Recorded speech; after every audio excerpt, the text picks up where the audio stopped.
اب میں آپ کو ذرا اس جو انسانوں میں سے انسان دشمنی کا جن کا سب سے بڑا رول ہے، میں ان کی 2000 سالہ تاریخ کا آپ کے سامنے نقشہ رکھنا چاہتا ہوں۔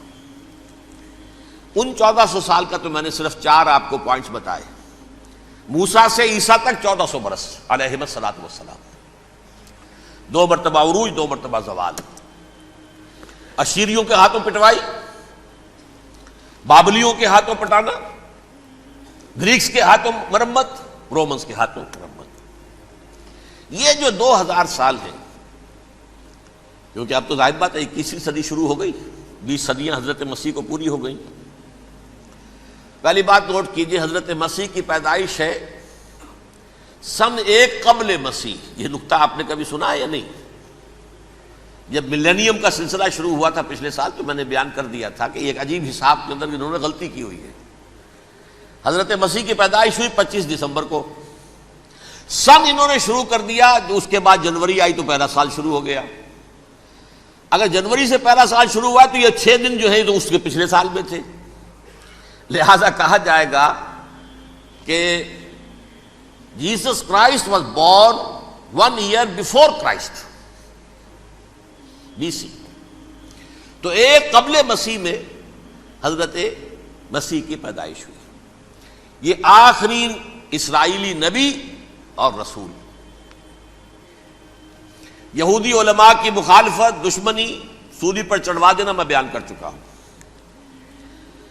سن 33 عیسوی میں، جبکہ حضرت مسیح کی عمر 33 برس تھی، اللہ تعالیٰ نے انہیں زندہ آسمان پر اٹھا لیا، لیکن یہودیوں نے اپنے خیال کے مطابق انہیں سولی پر چڑھوا دیا، ان کی موت واقع ہو گئی۔ اگرچہ اس کے بعد یہ اختلاف ہے ان میں، یہودی کہتے ہیں وہ سولی پر چڑھ گیا، ختم ہوا، مر گیا۔ عیسائی کہتے ہیں نہیں، انتقال ہوا ہے مسیح کا صلیب پر، لیکن پھر وہ دوبارہ زندہ ہو گئے ہیں۔ ان کی لاش ایک غار میں رکھ دی گئی تھی، وہاں ریزریکشن ہو گیا، ان کا باعث بعد الموت وہیں ہو گیا، اور پھر انہیں اللہ نے زندہ آسمان پر اٹھا لیا۔ تو ہمارے اور عیسائیوں کے درمیان نوٹ کر لیجئے، یہ چیز مشترک ہے کہ حضرت مسیح آسمان پر زندہ اٹھائے گئے۔ فرق کیا ہے؟ وہ سمجھتے ہیں کہ سولی دیے گئے، سولی پر مرے، پھر زندہ ہوئے، پھر گئے۔ ہم سمجھتے ہیں کہ نہیں، وما صلبوہ وما قتلوہ، انہوں نے نہ صلیب دے سکے انہیں اور نہ انہیں قتل کر سکے، بل رفعہ اللہ الیہ، اللہ نے اٹھا لیا۔ پھر ہمارا اور یہ اس کا عیسائیوں کا ایک اور اتفاق ہے، سیکنڈ کمنگ آف جیسس، حضرت مسیح دوبارہ آئیں گے۔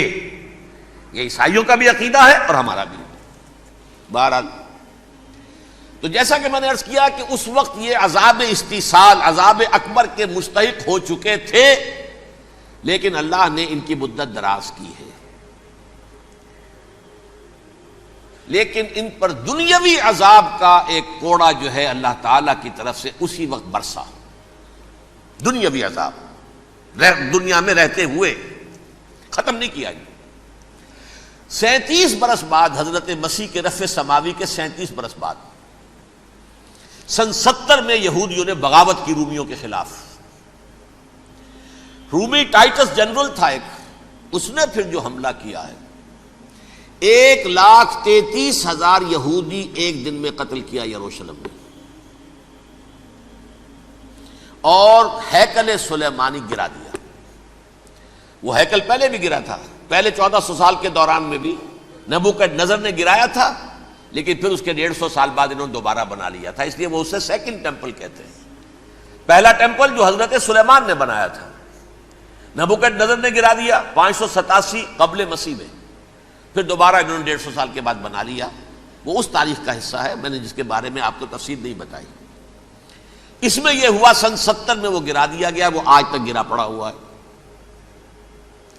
نمبر 2، یہ کہہ دیا گیا کہ یہودیوں اس ارض فلسطین سے نکل جاؤ، تم یہاں نہیں رہ سکتے اب۔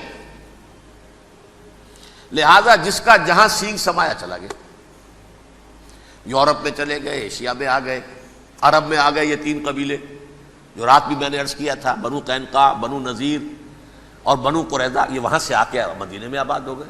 جس کا جہاں سینگ سمایا، افریقہ میں، ہندوستان میں، جہاں چلے گئے، ڈایاسپورا اسے کہتے ہیں، وہ آپ نوٹ کر لیجئے اس لفظ ڈایاسپورا، ہمارا دور انتشار، جبکہ ہمیں ہماری اصل سرزمین تو فلسطین ہے، حضرت ابراہیم کا مسکن، حضرت اسحاق حضرت یعقوب کا مسکن فلسطین، یہ ہے ہماری اصل جاگیر، یہ تو ہماری جدی پشتی جاگیر ہے، لیکن یہاں سے نکال دیے گئے سن 70 عیسوی میں، اور وہاں سے لے کے 1917 تک ان کا ڈایاسپورا جاری رہا۔ یہ دور انتشار ہے۔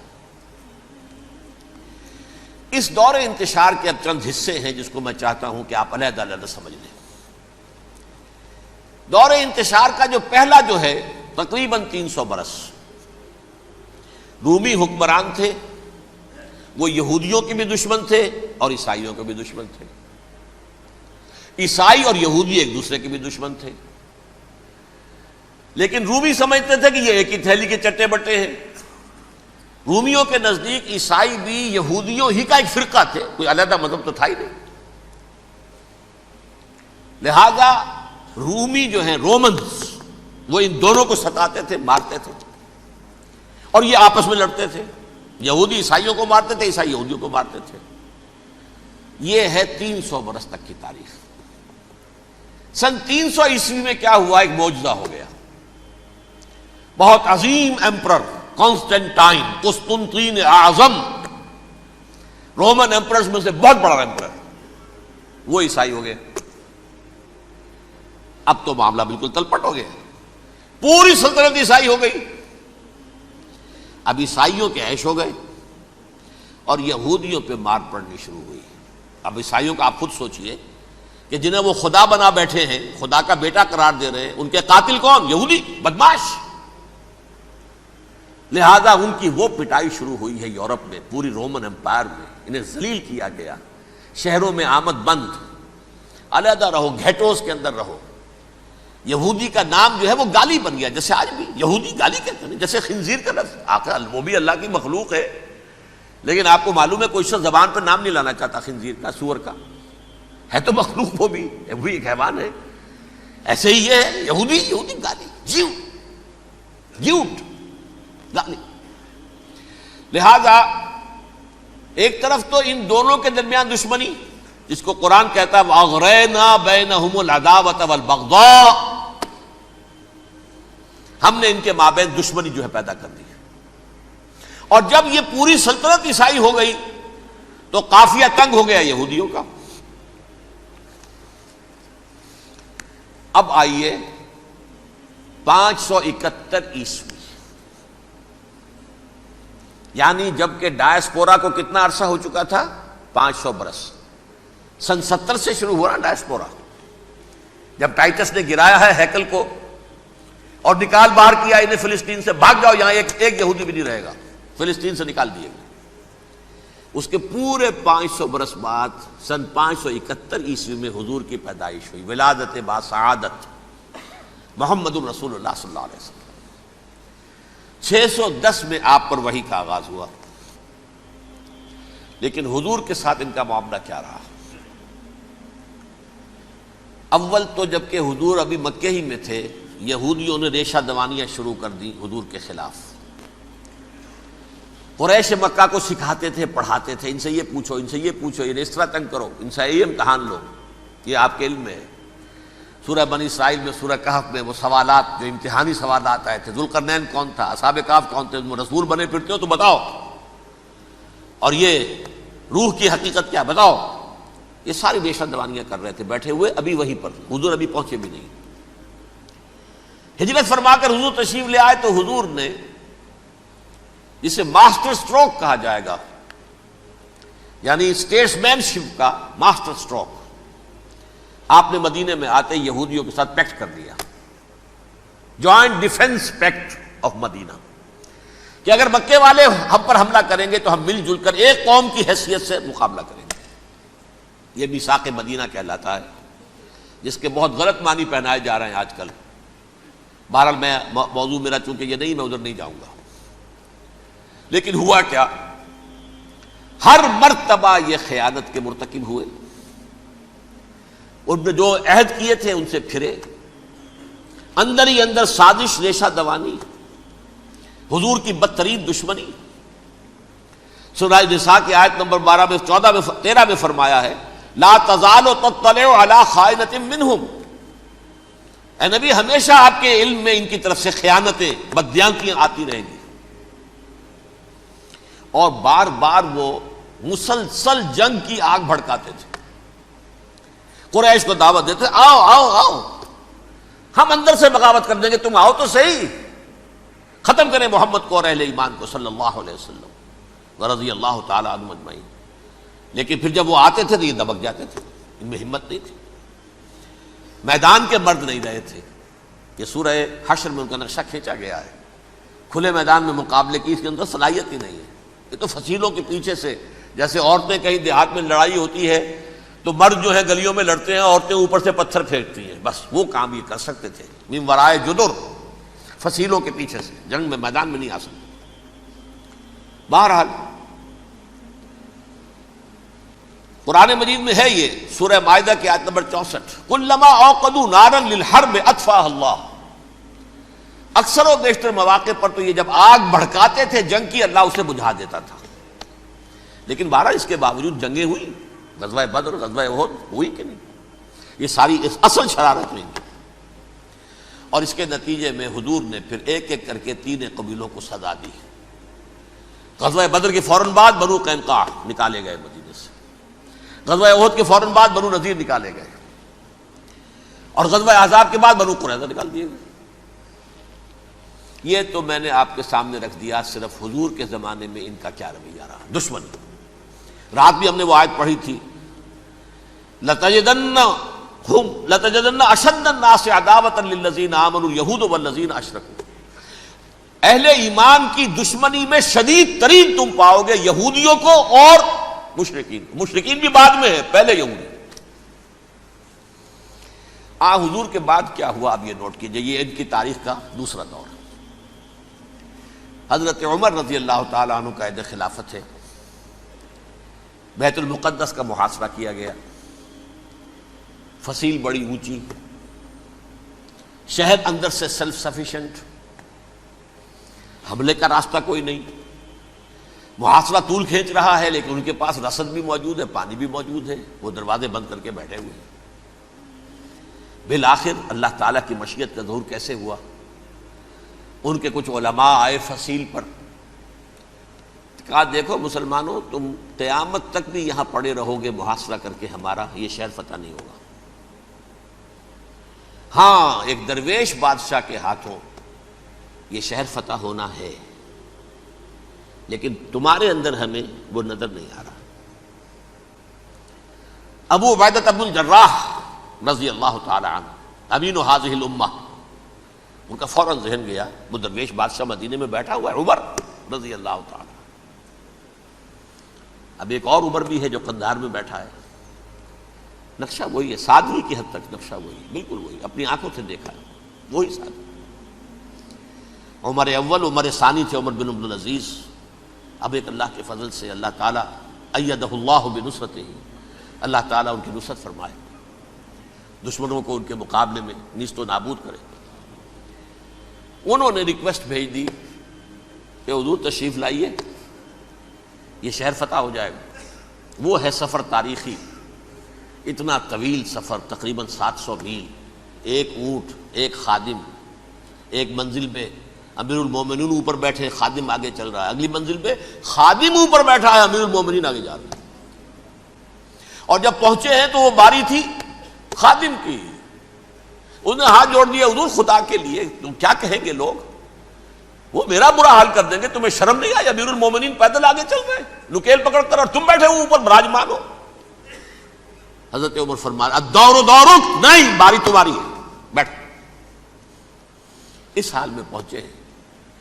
اور پھر یہ کہ ابو عبیدہ بن الجراح آئے ہیں، استقبال کیا ہے تو دیکھا ہے اس حال میں چلے آ رہے ہیں. عمر نکیل پکڑے ہوئے چلے آ رہے ہیں، اور کہتے ہیں کہ کہیں کیچڑ ویچڑ تھا، جوتے خراب ہو گئے تھے، وہ بھی اتار کے ہاتھ میں پکڑے ہوئے، کپڑے تو تھے ہی پھٹے ہوئے. انہوں نے کہا بھی حضرت ابو عبیدہ نے، دیکھیے یہ بڑا متمدن ملک ہے، بڑا مہذب علاقہ ہے یہ، آپ ذرا حلیہ اپنا دوست فرما لیں تب جا کے پیش ہم آپ کو کریں گے. آپ نے فرمایا نحن قوم اعزنا اللہ بالاسلام، ہم وہ قوم ہیں جنہیں اللہ نے عزت دی ہے اسلام کے ذریعے سے. کپڑوں کے ذریعے سے نہیں، دولت کے ذریعے سے نہیں۔ اسی حال میں گئے ہیں، اوپر سے انہوں نے کھڑے ہو کر نشانیاں دیکھی ہیں، اپنی کتابیں کھولی، ہاں یہ وہی ہے، اچھا لو جی سرنڈر، شہر تمہارے ہاتھ میں۔ خون کا ایک قطرہ نہیں بہا اور بیت المقدس فتح ہو گیا۔ لیکن اس وقت حضرت عمر نے ایک نرمی یہ کی کہ یہودیوں کے لیے بھی اسے اوپن سٹی قرار دے دیا۔ یہ احسان عظیم حضرت عمر کا، اس سے پہلے یہودی آ ہی نہیں سکتا تھا، داخل ہی نہیں ہو سکتا تھا، وہاں وہ آ کر وزٹ نہیں کر سکتا تھا، زیارت نہیں کر سکتا تھا اپنے مقدس مقامات کی۔ حضرت عمر نے یوں سمجھیے کہ تقریباً 550 برس کے بعد ان کے لیے راستہ کھولا ہے کہ ہاں تم آ سکتے ہو، زیارت کر سکتے ہو۔ لیکن یہ عیسائیوں نے لکھوایا معاہدے کے اندر، انہیں یہاں آپ آباد ہونے کی اجازت نہیں دیں گے، لیکن کم وزٹ دی پلیسز، دیکھیں زیارتیں کریں اور جائیں۔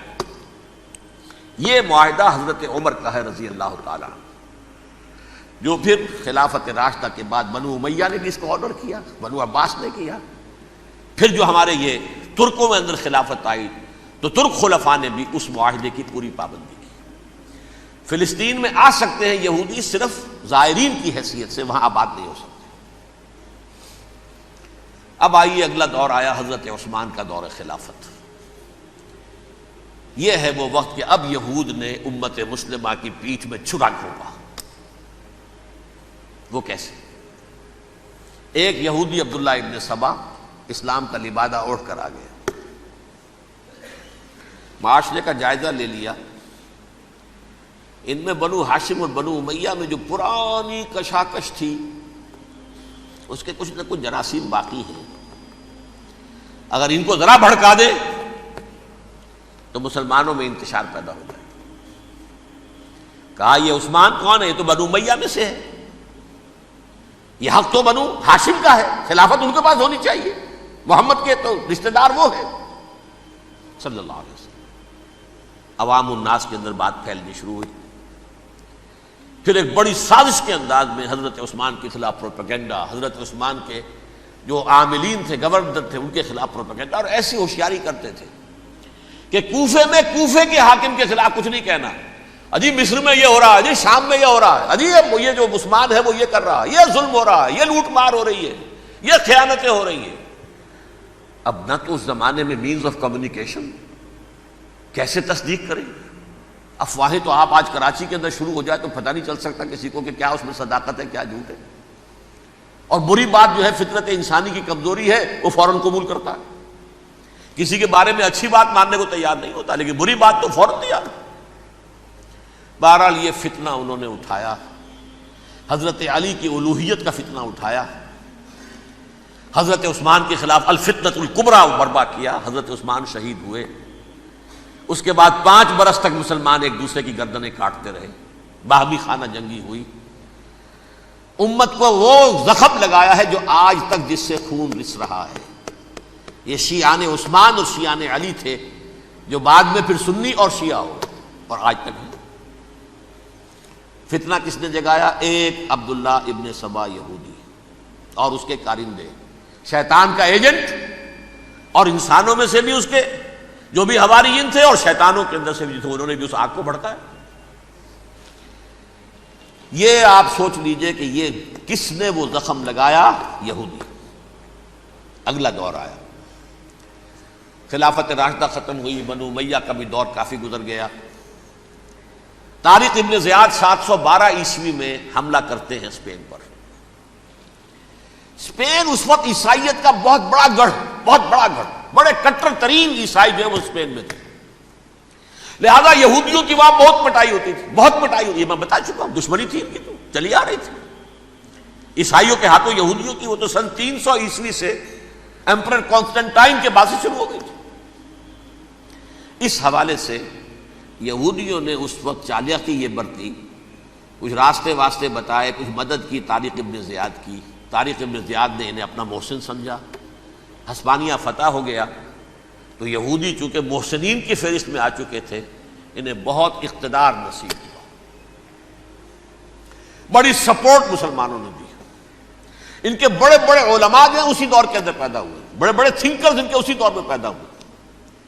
بن گوریون جو کہ ایک وزیر اعظم تھا اسرائیل کا، اس نے یہ لکھا ہے اپنی کتاب میں، Muslim Spain was the golden era of our diaspora.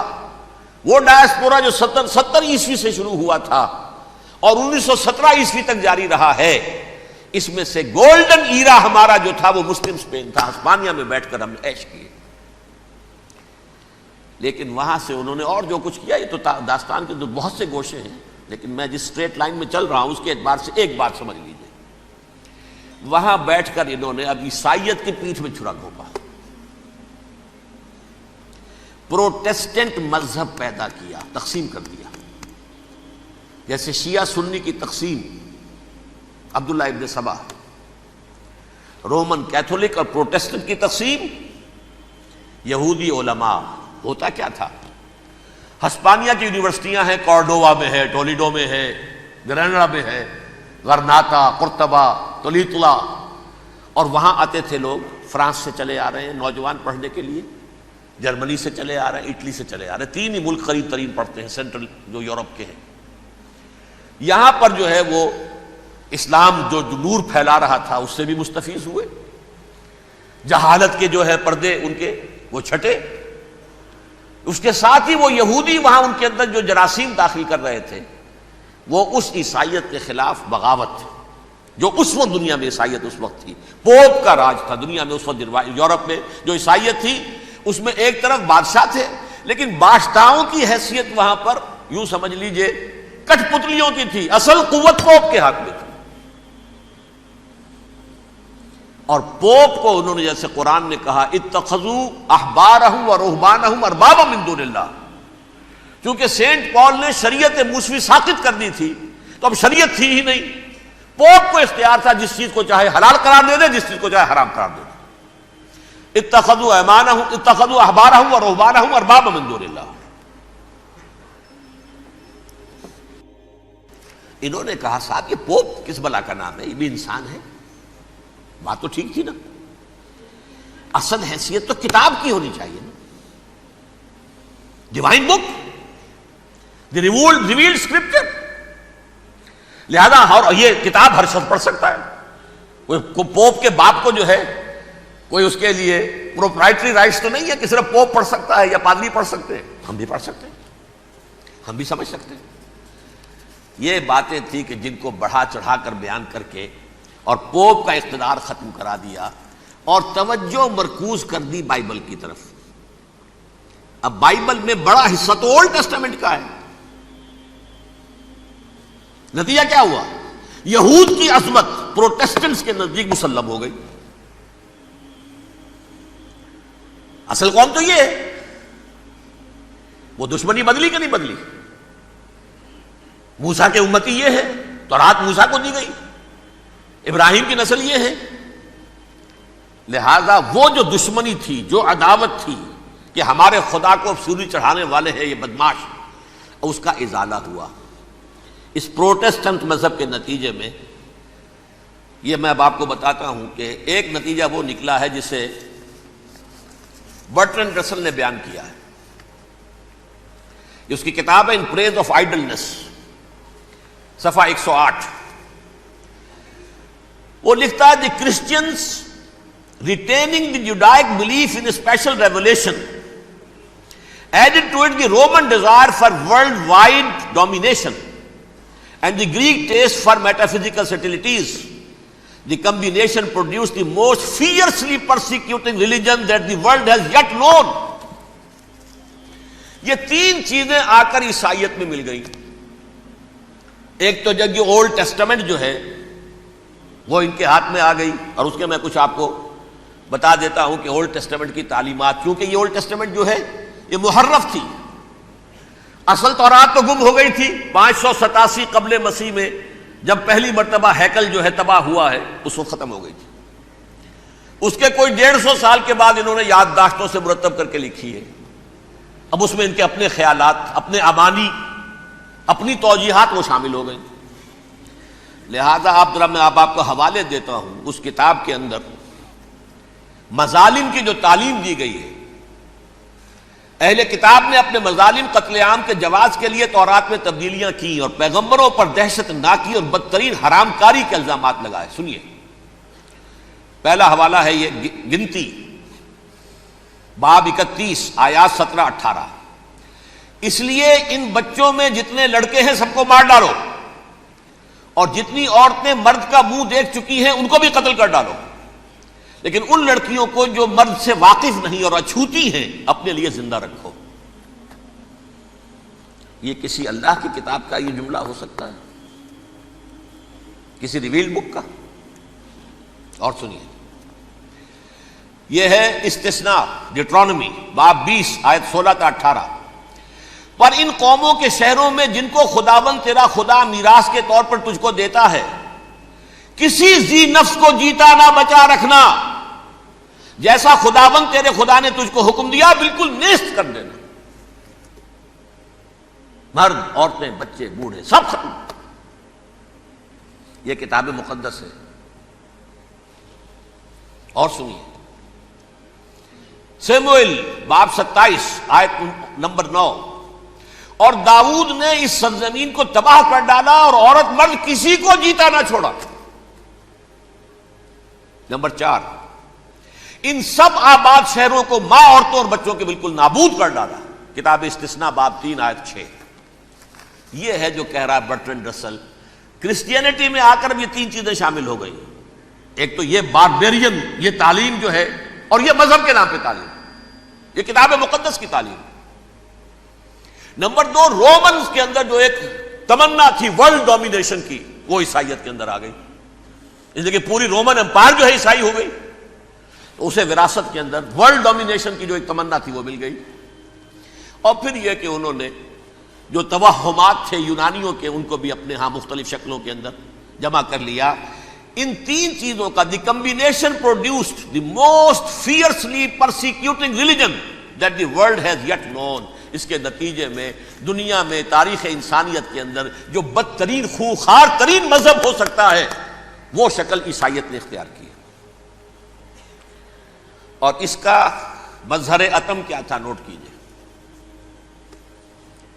صلیبی جنگیں. ایک بات ٹائم ٹیبل کے اعتبار سے نوٹ کر لیجئے گا. فرسٹ ملینیم ختم ہوا، سیکنڈ شروع ہوا. ان کے 1000 سال ختم ہوئے تو 11ویں صدی میں سیکنڈ ملینیم شروع ہوا، تو پہلی صلیبی جنگیں ہوئی. لاکھوں مسلمان قتل کیے گئے. صرف یروشلم کے اندر اتنا خون بہایا ہے کہ خود ان کے ہسٹورینز لکھتے ہیں کہ جب ان صلیبیوں نے جب گھوڑوں کے ساتھ وہ چل رہے تھے گلیوں میں، تو ان کے گھوڑوں کے گھٹنوں تک خون کی ندی بہ رہی تھی. جہاں سے گزرے ختم کرتے چلے گئے، آبادیاں کی آبادیاں ختم کر دی. اگرچہ اس کروسیڈ میں گیہوں کے ساتھ گھن بھی پسا، یہودی بھی بہت مارے گئے. یہ فرانس سے، جرمنی سے جب یہ کروسیڈرز آ رہے تھے، 3000 میل کا سفر طے کر کے آئے تھے. سوچئے تو صحیح. اربن ثانی پوپ جو تھا، آگ لگا دی تھی اس نے پورے یورپ کے اندر. شرم سے ڈوب مرو، تمہارے مقدس علاقے مسلمانوں کے ہاتھ میں. انفیڈلز، یہ کافر، یہ مرتد، یہ ملحد. مسیح جہاں پیدا ہوا، مسیح کو جہاں سولی دی گئی، وہ کہاں ہے؟ ان کے ہاتھ میں. وہ آگ لگائی ہے، 3000 میل کا فاصلہ طے کر کے یہ قومیں آئی ہیں وہاں. اور جو تباہی مچائی ہے انہوں نے، تاریخ انسانی میں ایسی بربریت کی کوئی مثال. اور یہ ان کے اپنے ہسٹورینز لکھتے ہیں. شرم کے مارے ایسے محسوس ہوتا ہے جیسے ان کی گردن